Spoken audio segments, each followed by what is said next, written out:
নমস্কার, আশা করি আপনারা সবাই খুব ভালো আছেন। কুকিং অ্যান্ড মাই ভিলেজ চ্যানেলে একটি নতুন পর্বে আপনাদের সবাইকে স্বাগত জানাই। আবারও নতুন রান্নার ভিডিও নিয়ে আপনাদের সামনে চলে এসেছি।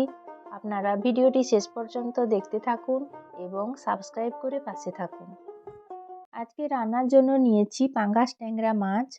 মাছটাকে খুব ভালো করে লবণ হলুদ মাখিয়ে নিয়েছি।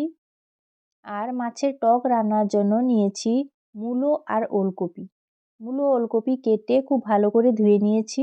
পাঙ্গাস মাছের টক রান্নার জন্য নিয়েছি পুরনো পাকা তেঁতুল। তেঁতুলে কিছুটা জল দিয়ে আমি তেঁতুলটাকে ভিজিয়ে রেখে দেব।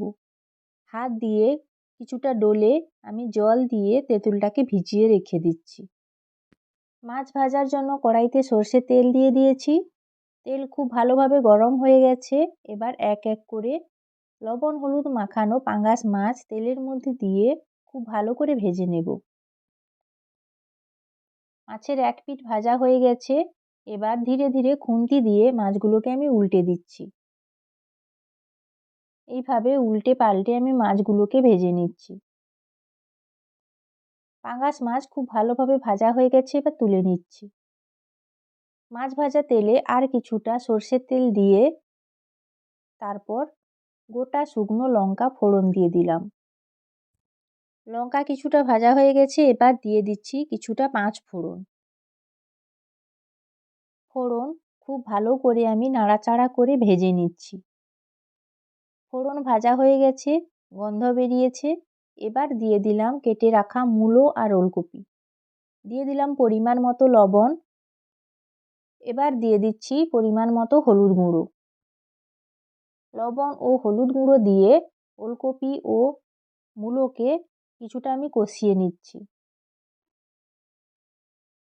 এদিকে ভিজিয়ে রাখা তেঁতুল থেকে তেঁতুলের খোসাগুলোকে ছেঁকে ফেলে দিচ্ছি আর তেঁতুলের মাঠটা বার করে নিচ্ছি।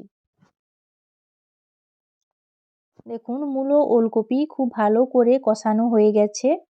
আবারও 2-4 বার নাড়াচাড়া করে এবার তেঁতুল গোলা জলটা আমি কড়াইতে দিয়ে দিচ্ছি।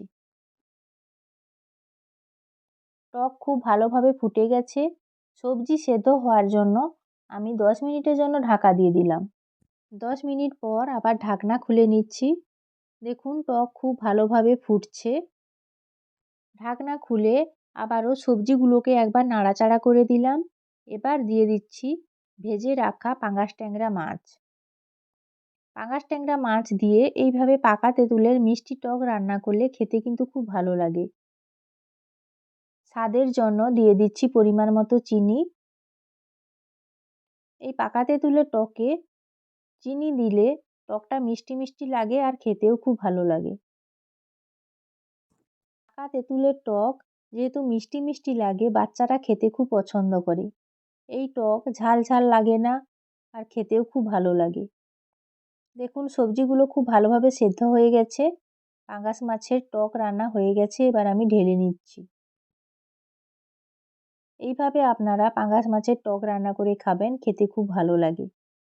আমার ভিডিওগুলি যদি আপনাদের ভালো লেগে থাকে তাহলে লাইক, শেয়ার এবং কমেন্ট করে দেবেন।